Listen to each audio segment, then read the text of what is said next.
Hi, my name is Justin Knight. Hey, How's it going? going well. How are you? I'm good. So the reason why you're here is because I'm doing an assignment for social work, and my teacher just wants me to interview someone about, a problem in their life, and then she's going to analyze my skills as a social worker. And just to let you know, this will be completely confidential. The only people that will be viewing this would be myself and the teacher.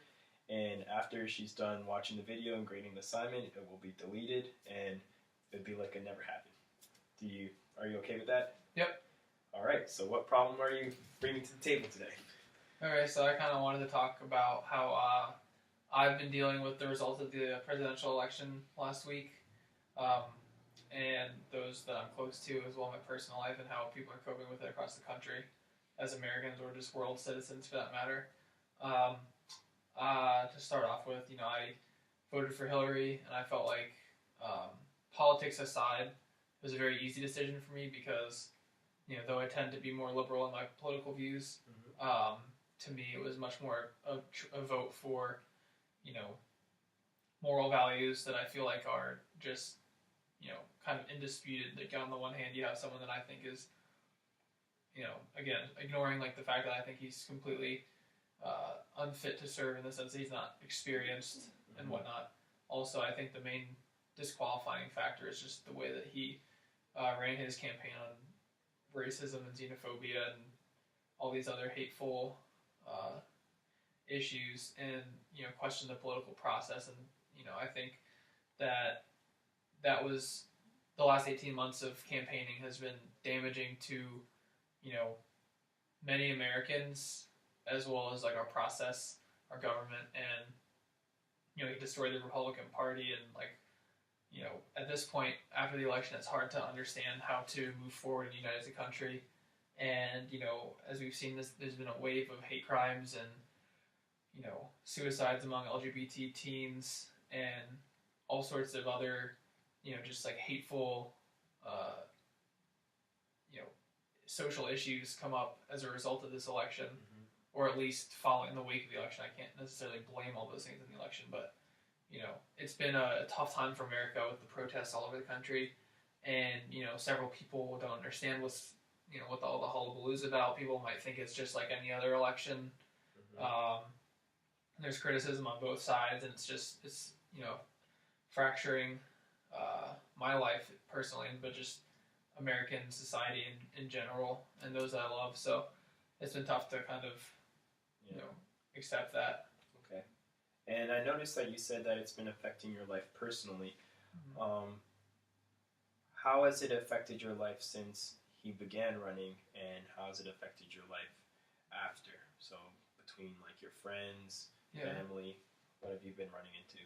Well, I think I've had friends and friends of parents and others of all ages who have voted for Republicans in the past, whether they were Romney or McCain in 2012 or 2008, or for local government, anything in between. And I can understand the politics involved. I can understand conservative values on social issues, even if I don't agree with them. I understand where people are coming from, and I can respect those decisions. But for me, the big problem, I guess, is that, like I said, sort of this election to me was not grounded. At least the decision for president, I think, was not grounded for me in politics as much as it was just in like the moral qualifications of the candidates. And like, I just felt like Donald Trump is not the kind of human being that should be given any power or responsibility, because I don't think that he is responsible enough to use it in the best interest of all Americans, all people, all human beings in the world. We have one of the most powerful men in the free world, people in the free world, I should say, who doesn't even believe in climate change. That's a laughing stock. Yeah. That's unprecedented, and that's ridiculous to me. I'm ashamed to be an American for that reason. So it's just one of those things that it's not any one thing that he's done, unfortunately, over the last 18 months. It's everything that he's been doing consistently, not just during the election process, but his whole life. And to me, what it sounds like is, I notice that you take a lot of pride in being American, and I feel, sorry, correct me if I'm wrong.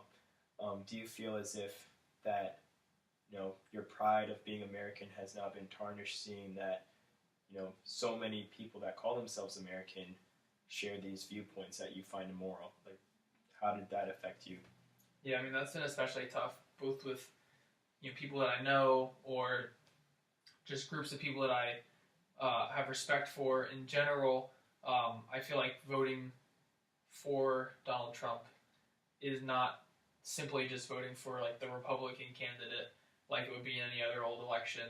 I felt like there's much more on the line with this situation, and I feel like those who did vote for him are, on a varying sort of degree of the sorts of like qualities that Trump possesses and like runs his campaign on, like the fear and the paranoia and the xenophobia of immigrants coming to this country and etc. But also, I try to convince myself as a way of coping with it, honestly, that most of the decisions were just ignorant of those things, and people tried to say, I can ignore this and this and this because it doesn't affect me in my point of privilege, and I can focus on these issues like the economy or, the environment or however people might feel political issues, and they can overlook the moral issues. And for me, I can't come to terms with that myself. I don't really understand how you can put those things aside, but I try to tell myself that those that I know who supported him or at least didn't outright denounce him were doing that and trying to move on and ignore those issues. So now that the presidential election is over, and he'll be assuming his position in January, do you find it hard to give him a chance still, or are you willing to, give him a shot and then see what happens from there? Or are you looking? How do you feel about that? I mean, the thing that's unfortunate, I guess, is I don't really have any control over what happens at this point. I cast my vote. I participated in the democratic process to the fullest of my ability. And at this point, like, it's not my position to, accept or reject him. I just have to, move on with my life and try to at least support the opinions of those that I come into contact with and be respectful of the process. But I do think that if he chooses to lead the country the way that he ran his campaign or has acted as a private person in this country, it won't just be me that feel like he is unfit and needs to be reined in. And there are fortunately things in place in our democracy to keep check on his office specifically as the president. And so I guess I am optimistic in the sense that we have a Senate and a court system that can control to a certain extent the politics of this country and specifically legislation. But I guess my main concern is with foreign policy because as the president, he needs to be the one. It's his job to conduct foreign policy decisions, and he's the face of our country. And I think that above all else is what I'm having the hardest time accepting.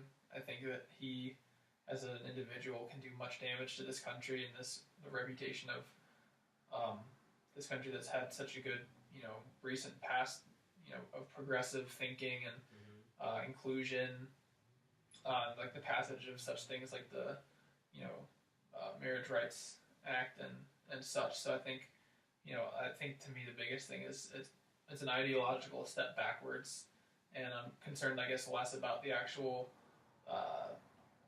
outcome of the politics and more about just the image or like the symbolism behind electing such a person. Okay. And you briefly talked about symbolism at the end there. Have you had any encounters with friends that might have voted for Donald Trump, and how has that affected your personal life?